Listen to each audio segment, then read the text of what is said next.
3 ఆవుల కథ. అనగనగా ఒక ఊళ్ళో 3 ఆవులు కలిసిమెలిసి జీవిస్తూ ఉండేవి. ఎక్కడికైనా వెళ్ళాలంటే ఆ 3 కలిసే వెళ్ళేవి.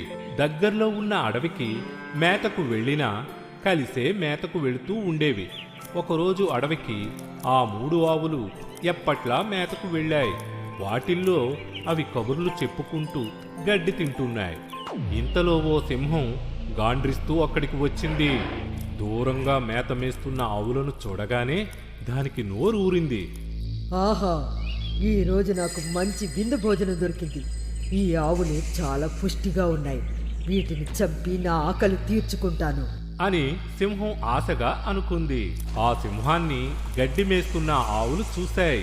వెంటనే అందులో ఒక ఆవు భయపడుతూ ఇలా అంది, అమ్మో, సింహం గాండ్రేస్తోంది, ఇప్పుడు ఏం చేయడం?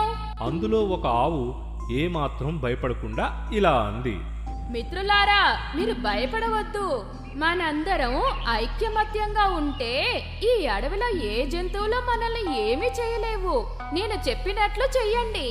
ఆ సింహం మన దగ్గరకు రాగానే మన ముగ్గురం కలిసి మన వాడి కొమ్ములతో దాని మీదకు దూకుదాం, దానిని తరిమి కొడదాం అని చెప్పింది ఆ 3వ ఆవు.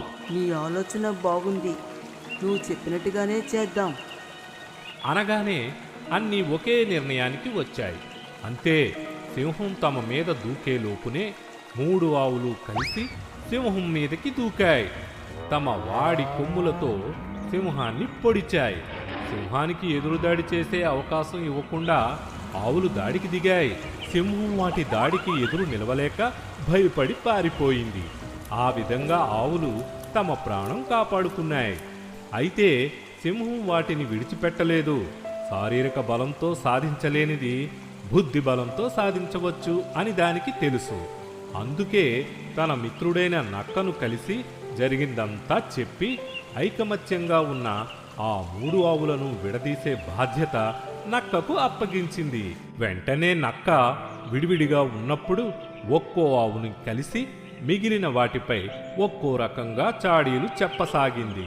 ఆ రోజు మీరంతా కలిసి ఆ సింహంతో పోట్లాడినప్పుడు నేను పొదల చాటు నిలబడి చూస్తూనే ఉన్నాను. నీ కొమ్ముల వాడితనం ఉంది. అబ్బో, నిజంగా సింహం పంజా కూడా నీ కొమ్ముల వాడితనం ముందు ఎందుకు పనికిరాదు. నువ్వు లేకపోతే మిగిలిన ఆవుల పని పట్టిదే ఆ సింహం. నేను నీ బలానికి, నీ ధైర్యానికి తల వంచి నమస్కరిస్తున్నాను. అంతా బాగానే ఉంది, కానీ నువ్వే కదా మిగిలిన 3 ఆవులకు ఏదైనా ఆపద వస్తే రక్షిస్తోంది. అంటే నువ్వు నిజానికి మీ జట్టుకు నాయకుల్లాంటి వాడివి. కాబట్టి మిగతావి నీకు మేత తెచ్చి పెట్టాలి. అంతేకాదు, నువ్వు ఏ పని చెప్పినా అవి చెయ్యాలి. కానీ అది ఇక్కడ జరగడం లేదే, అదే నాకు చాలా బాధగా ఉంది అంటూ మొదటి ఆవుతో చెప్పింది. నక్క మాటలకు ఆవు ఆలోచనలో పడింది. ఇలా ప్రతి ఆవు దగ్గరకు వెళ్ళిన జిత్తులమారి నక్క అదే విషయం అందరికీ చెప్పింది. దాంతో 3 ఆవులు మిగతా వాటికన్నా తామే గొప్ప అని అనుకోవడం మొదలుపెట్టాయి. అలా అనుకొని ఊరుకోకుండా దేనికది మిగతా ఆవుల మీద అజమాయిషీ చేయడం మొదలుపెట్టాయి. దాంతో వాటి మధ్య గొడవ మొదలయ్యింది. ఆ గొడవ పెరిగి పెరిగి పెద్దదయ్యింది. వాటి మధ్య ఉన్న ఐకమత్యం దెబ్బతింది. ఇది వరకులా అవి కలిసిమెలిసి ఉండడం లేదు, కలిసి మేతకు వెళ్ళడం లేదు.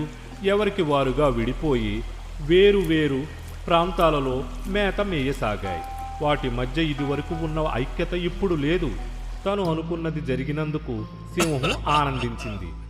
వాటిని అంత త్వరగా విడగొట్టినందుకు నక్కను అభినందించింది.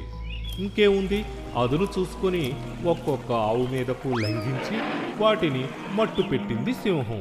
అలా వాటి అనైక్యత వాటి వినాశనానికి దారితీసింది. అందుకే మన పెద్దవారు చెప్పేది ఐకమత్యమే మహాబలం అని. లేదంటే మనకు ఎదురయ్యే ఆపదలకు తల వంచాల్సి వస్తుంది. గాడిదకు బుద్ధి చెప్పిన కోతి. ఒక ఊరిలో ఒక గాడిద ఉండేది. అది బాగా బద్ధకస్తురాలు. దాంతో ఎవరూ ఆ గాడిదతో స్నేహం చేసేవారు కాదు. అది ఏమాత్రం పని పాట లేక ఊరికే దగ్గరలో ఉన్న అడవిలో తిరుగుతూ ఉండేది. ఆ గాడిద ఎప్పుడూ ఖాళీగా తిరుగుతూ ఉండడం చూసిన చిన్న చిన్న పిట్టలు అంత పెద్దగా ఉన్నావు, బండిడు తింటున్నావు, బుద్ధేమి లేదురా గాడిద. అంటూ ఆట పట్టిస్తూ ఉండేసరికి దానికి బాగా కోపం వచ్చి బుద్ధి పెంచుకోవాలని నిర్ణయించుకుంది. ఓ రోజు గాడిద నడుచుకుంటూ వెళుతుంటే దానికి దారిలో ఒక ఎద్దు కనిపించింది. దానితో ఏదన్నా తెలియ పెంచుకునే దారి ఏదైనా ఉంటే చెప్పవా అని అడిగింది. అవ్వో, బండి కట్టడం, గాడి ఎత్తడం, మెరక దున్నడం నాకు చాలా పని ఉన్నది, నన్ను వదిలే అనేసి తన దారిన తాను వెళ్ళిపోయింది ఎద్దు. సరేలే అనుకుని అటు పక్కగా వెళుతున్న ఏనుగుని అడిగింది గాడిద. గజరాజా గజరాజా, తెలివి పెంచుకునే దారేదైనా ఉంటే కాస్త చెప్పవా? నేను ఏనుగుల నాయకుణ్ణి.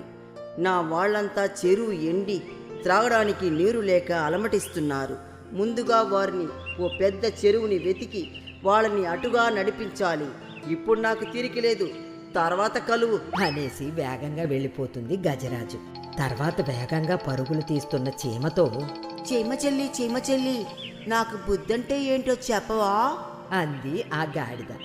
ఏమీ అనుకోవద్దు గాడిదన్నా, వానాకాలం వస్తే నాకు తినడానికి ఏమీ ఉండవు, అందుకే ఇలా పరిగెడుతున్నా. ఖాళీ ఉన్నప్పుడైతే చెబుతా, ఏమీ అనుకోవద్దు అంటూ వెళ్ళిపోయింది. ఇలా దారిలో చాలా జంతువులు కలిశాయి. కానీ గాడిదకు ఎవరూ సమాధానం చెప్పలేదు. ఆఖరికి విసిగి విసిగి ఓ చెట్టు క్రిందకి చేరిన గాడిదతో చిన్న కోతి ఇలా చెప్పింది. బుద్ధి కోసం రోడ్డున పడి తిరగాల్సిన అవసరం లేదు. బుద్ధిమంతులందరూ ఎవరి పని వారు చేసుకుంటారు. నీ పని నువ్వు చేసుకో చాలు అనడంతో గాడిదకు నిజంగా బుద్ధి వచ్చింది.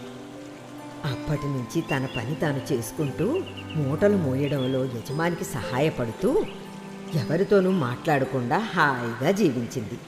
అందుకే అంటారు, ఎవరి పని వారు చేసుకోవడమే వివేకవంతుల లక్షణం.